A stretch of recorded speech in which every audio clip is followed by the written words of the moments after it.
My name is Zach. I'm a firefighter with the Spring Lake Park Blaine Mounds View Fire Department, and today I'm going to take you on a virtual tour of my station, the pride of the West Side, Station 2. Let's do it. I'm coming down to you, going away with you. I wanna go with you. I wanna go with you. I wanna go with you.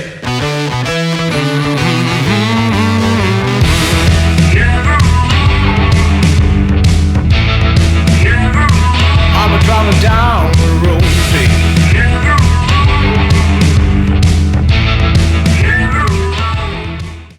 Alright guys, let's start off our virtual tour by entering our West Service door. This is personally my favorite door in the station because once you enter this door, you go through a little back in time kind of history lesson of what the fire department really was. So, let's go inside. Come on.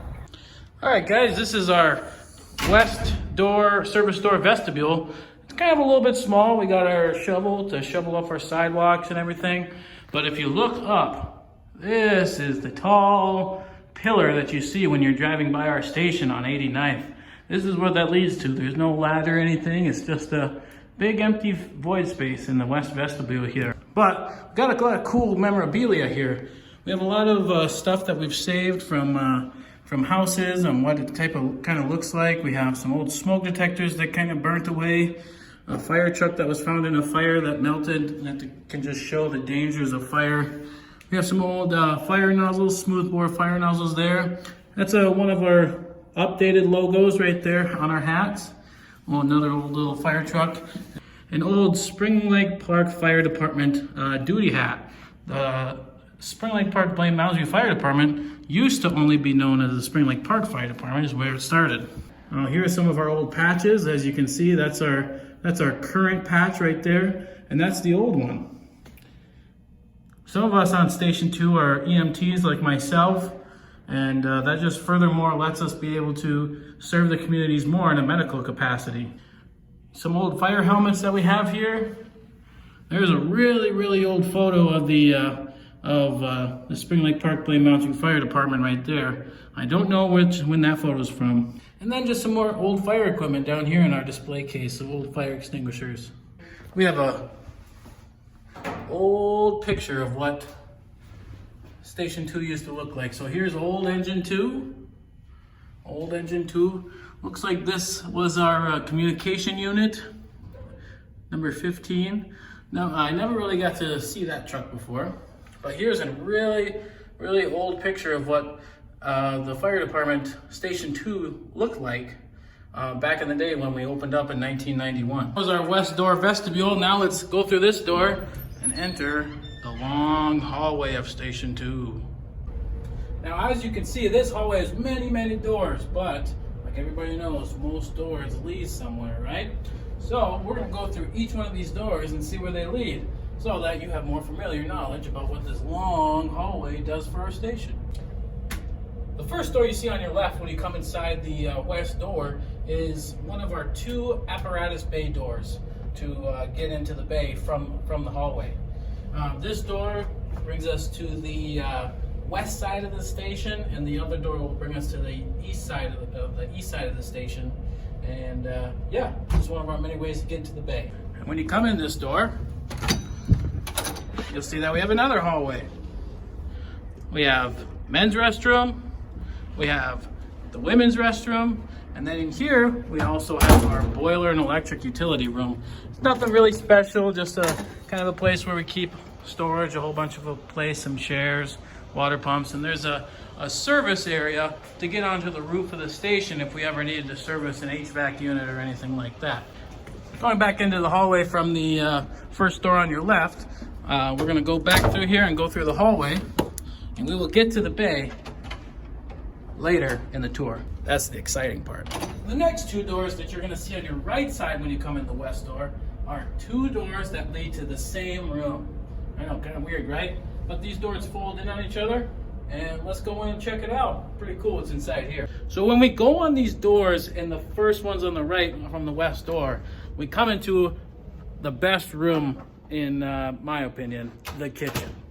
In the kitchen, we have fully cupboards, we have a fridge, we have a sink, we have a dishwasher, and a stove, which are all fully functional, which means that we can come in here, we can cook some meals, we can all hang out sometimes and just have a good gathering from a station, or after a call, we can come in here and debrief about what happened on a call, or just come up here during the summer and have a birthday party or whatever. Now from the kitchen, we have a full workout room to the other side in this room here. But in this half of the room, this is some of the guys' favorite part of the station. This room in particular, we made personal to us, the firefighters here at Station 2, a couple years back, when we repainted this whole room and gave it a fresh facelift, and we made this awesome mural of what we're trying to make look as a flag into one of the walls on our station.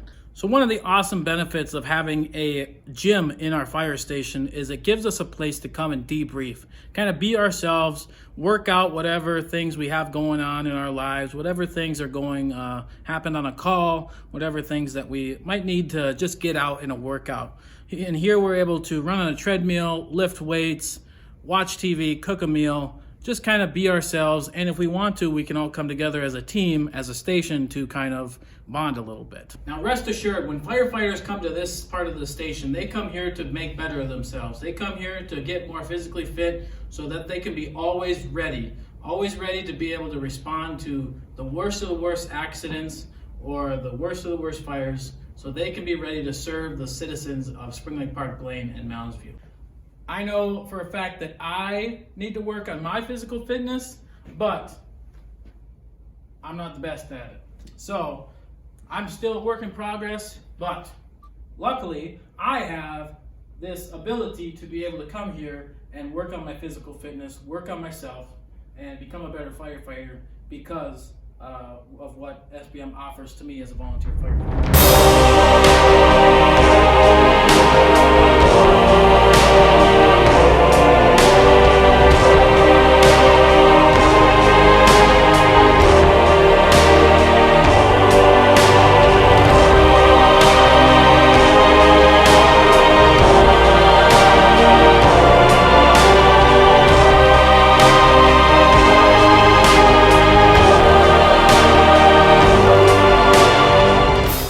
Now that was a good workout.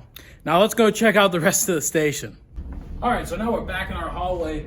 On the side of our hallways, we kind of have a cool little thing here. We have a row of pictures of active firefighters and retired firefighters from Station 2. This is kind of a cool way to remember where we came from, who helped us form this station, who helped build this station. So this is a cool way to remember those who served before us. So the last door that you'll see on your right in this hallway is the break room, kind of hangout room for Allina Health. SBM has partnered with Allina Health to have an ambulance stage here while there's no calls for the ambulance service or Allina right at the moment, to stage here, and so that they can best serve the citizens of this area and have most strategic placement where ambulances can be waiting for calls. So I actually don't spend too much time in here, but when I do, it's actually one of my other most favorite rooms in this station, because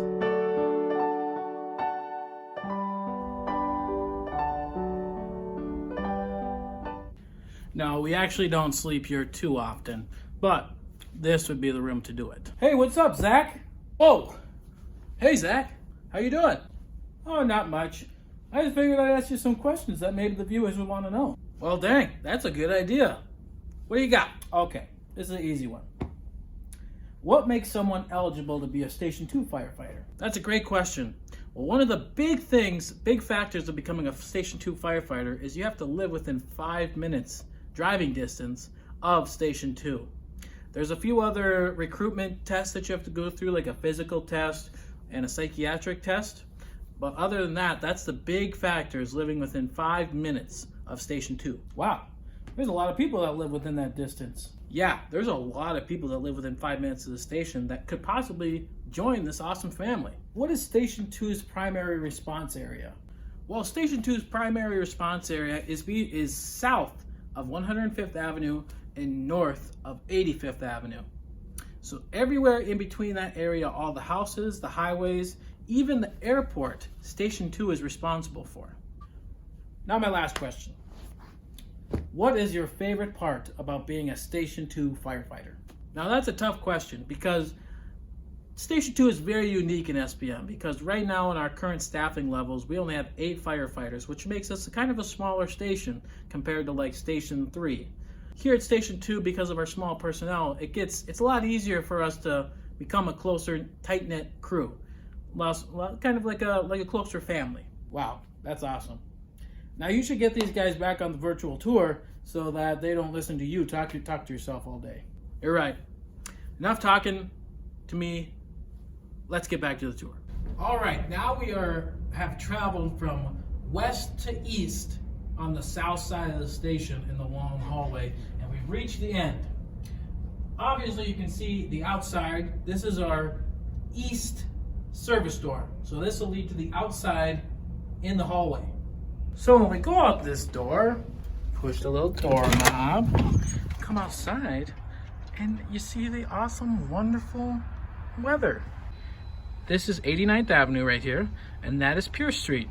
We're right on the corner of 89th and Pierce in Blaine. But we already did our outside tour, so let's go back inside. So the way that we took the hallway, this is gonna be your last door on the left. Or if you come in the east service door, this is gonna be your first door on the right. This is the second door to the bay where we keep the trucks. Now, let's get to the exciting part and check out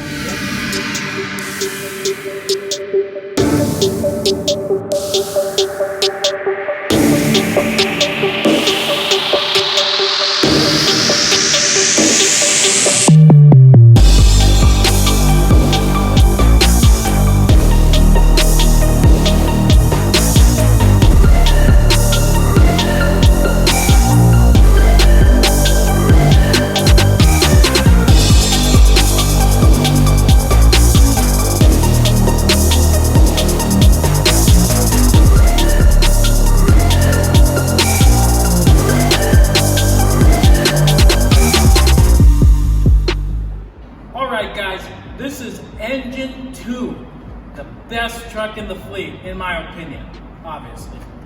But this truck is a 2007 Rosenbauer Spartan mix. What that means is that Rosenbauer and Spartan both contributed to this truck to build it. The cab and the chassis are Spartan built, but the body, where we keep all of our tools, is Rosenbauer built. There's actually a sister truck to this Engine 2. Engine 1 is actually the same exact truck. This has a few different features. If you put Engine 1 and Engine 2 face to face and you look at them from face to face, you really wouldn't be able to tell the difference. That's why we put the number of what engine it is on the side of the truck so we can identify which one it is. And it's also on the roof. So, who wants to see what this truck can do?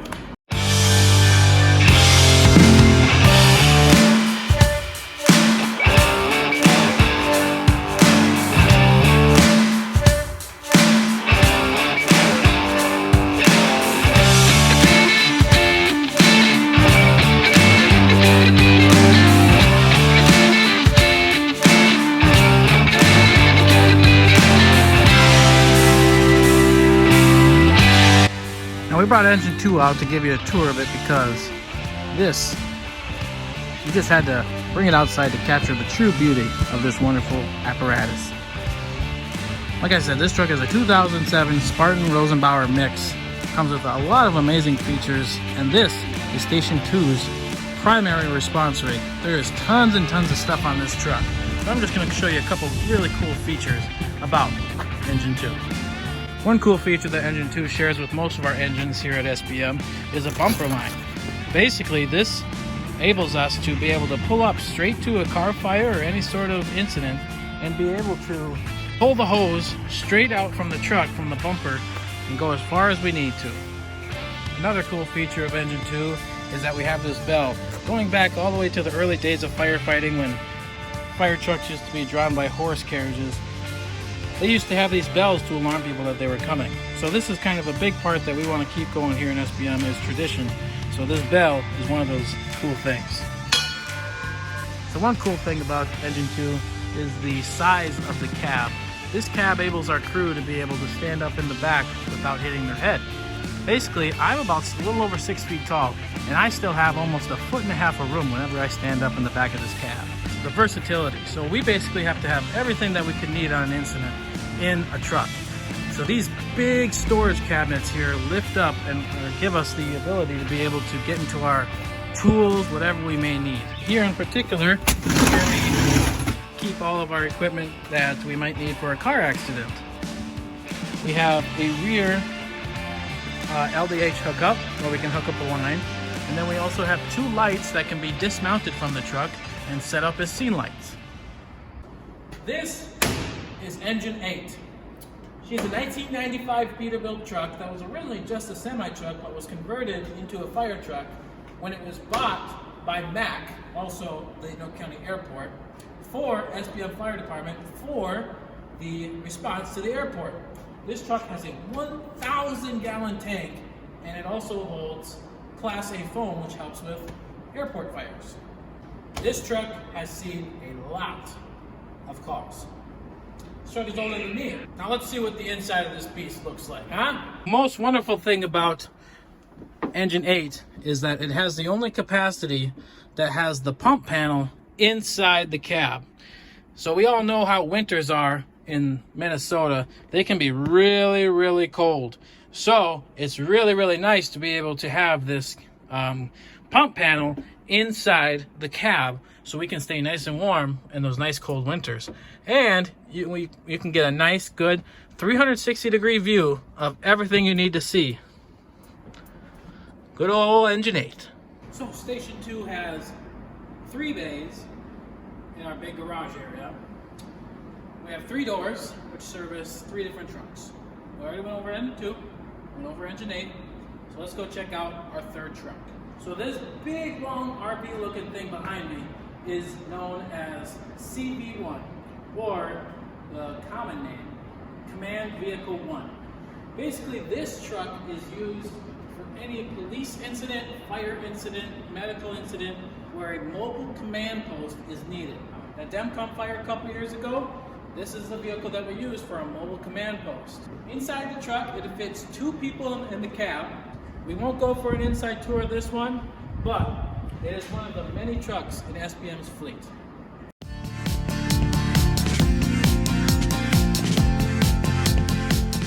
Another cool, unique thing that we house here at Station 2 is the Fire Explorer trailer. Basically what's inside here is supplies and materials for our Fire Explorer post. Fire Explorers is for high school students between the ages of 16 and 21 who are interested in firefighting, who can come and join and participate in different drills that we go through, like advancing hoses, learning how to don and doff a SCBA tank, and multiple other different things. If you or somebody you know is interested in joining the Fire Explorers, you can contact the fire department at sbmfire.org. Now, one of the other things I was talking about earlier when it comes to family and being able to bond as a station is we have a basketball hoop. We can come together, we can play some hoops, we can shoot some baskets, play some pig, play some horse, and make shots. And make shots. And make shots. And make baskets.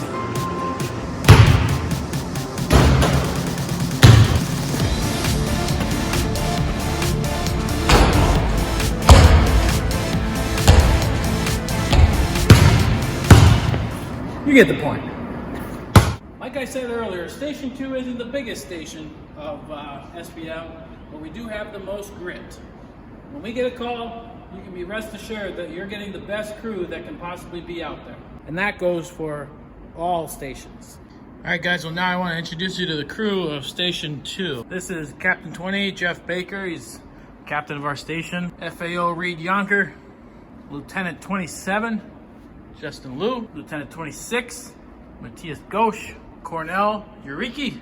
Firefighter, Rob Payment. FAO, Walter Morris.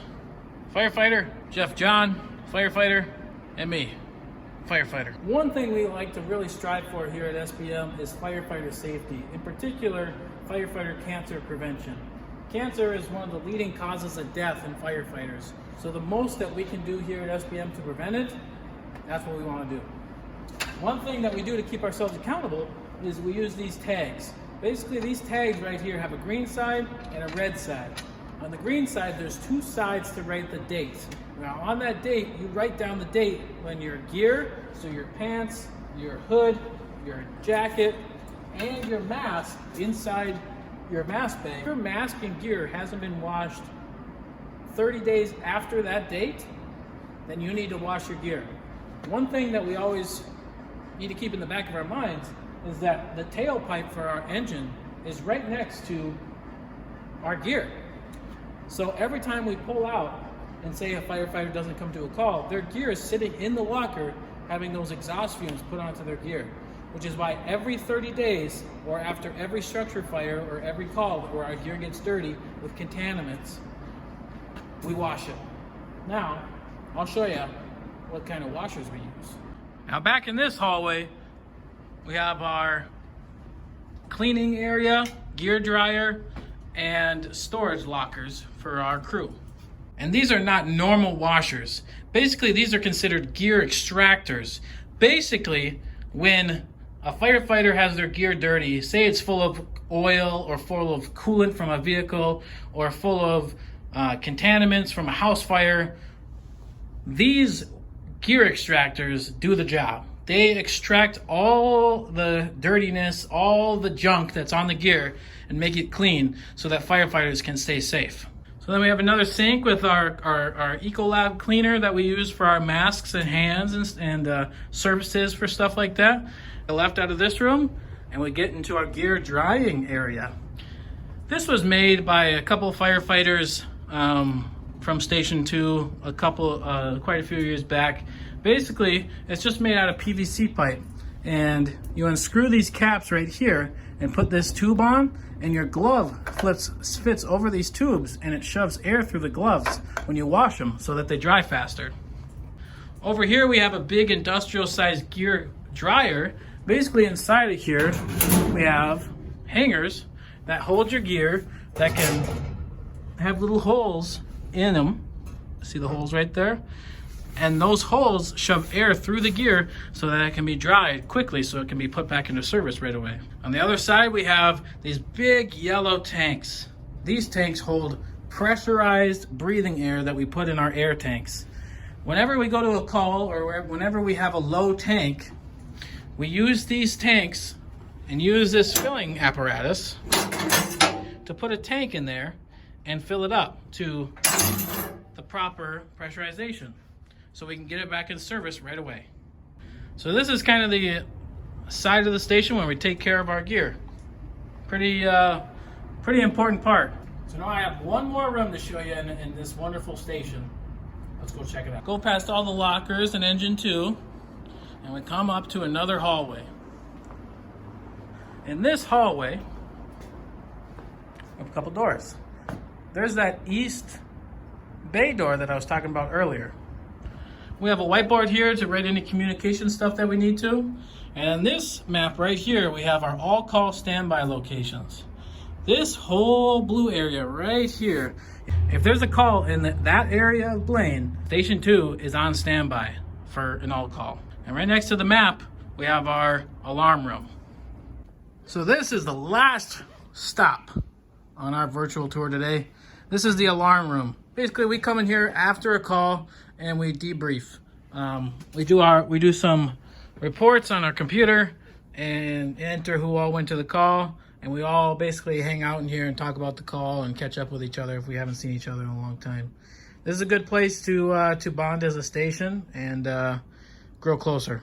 All right, guys, that completes our first ever virtual tour of SBM Station 2. Thank you so much for joining us. I hope I was entertaining. I hope I was able to give you guys some more information about what we have to offer here at this station. If you want some more information, visit sbmfire.org to see some more photos, to see some more action of all the other stations, of our station, of all of our apparatuses. Again, thank you for joining us. I hope you have a wonderful day. Make sure to close before you doze.